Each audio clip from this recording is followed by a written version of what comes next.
Team India opener స్మృతి మంధాన చరిత్ర సృష్టించింది. మహిళల వన్డే క్రికెట్ చరిత్రలో అత్యంత వేగంగా సెంచరీ బాదిన తొలి భారత బ్యాటర్గా నిలిచింది. ఓవరాల్ గా రెండో బ్యాటర్గా చరిత్రకెక్కింది. ఈ క్రమంలో 24 ఏళ్ల రికార్డును బద్దలు కొట్టింది. ఆస్ట్రేలియాతో 3 వన్డేల సిరీస్లో భాగంగా ఢిల్లీ వేదికగా శనివారం జరిగిన ఆఖరి మ్యాచ్లో స్మృతి మంధాన ఈ ఫీట్ను సాధించింది. ఈ మ్యాచ్లో మంధాన 50 బంతుల్లో శతకం పూర్తి చేసుకుంది.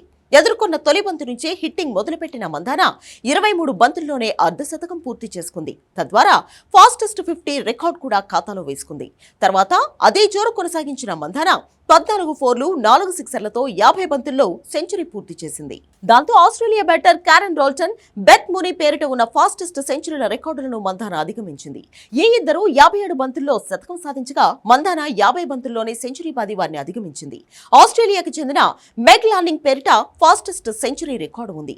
2013లో సిడ్నీ వేదికగా న్యూజిలాండ్తో జరిగిన మ్యాచ్లో మెగ్ లానింగ్ 45 బంతుల్లో సెంచరీ బాది అగ్రస్థానంలో కొనసాగుతోంది.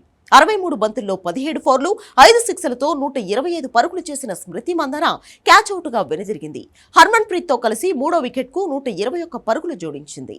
ఈ సిరీస్ లో మంధానకు ఇది 2వ శతకం. వరుసగా 3 మ్యాచ్ల్లో మంధాన హాఫ్ సెంచరీతో పాటు 2 సెంచరీలతో అదరగొట్టింది. వన్డే ప్రపంచ కప్ 2025 ముందు మంధాన సూపర్ ఫామ్ లో ఉండడం టీమిండియాకు కలిసొచ్చే అంశం. ఇదిలా ఉంటే ఈ ఏడాది వన్డేల్లో 4 సెంచరీలు చేసిన తొలి మహిళా క్రికెటర్ గా మంధాన నిలిచింది.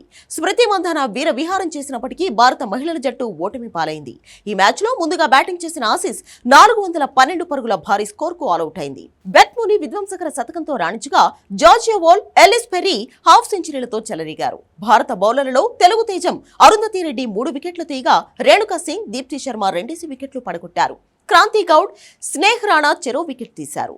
తర్వాత భారీ టార్గెట్ చేసింగ్ లో భారత మహిళల జట్టు 47 ఓవర్లలో 369 పరుగులకు ఆల్అౌట్ అయింది. స్మృతి మంధాన విధ్వంసకర శతకానికి హర్మన్ ప్రీత్ కౌర్, దీప్తి శర్మ హాఫ్ సెంచరీలతో రాణించినా ఫలితం లేకపోయింది. ఈ సిరీస్ లో టీమిండియా ఓడినా మెరుగైన ప్రదర్శన చేసింది. సెప్టెంబర్ 30 నుంచి మహిళల వన్డే ప్రపంచ కప్ ప్రారంభం కానుండగా టీమిండియా విమెన్స్ టీం టైటిల్ ఫేవరెట్లలో ఒకటిగా బరిలోకి దిగుతోంది. భారత్, శ్రీలంక సంయుక్తంగా ఈ మెగా టోర్నీకి ఆతిథ్యం ఇస్తున్నాయి.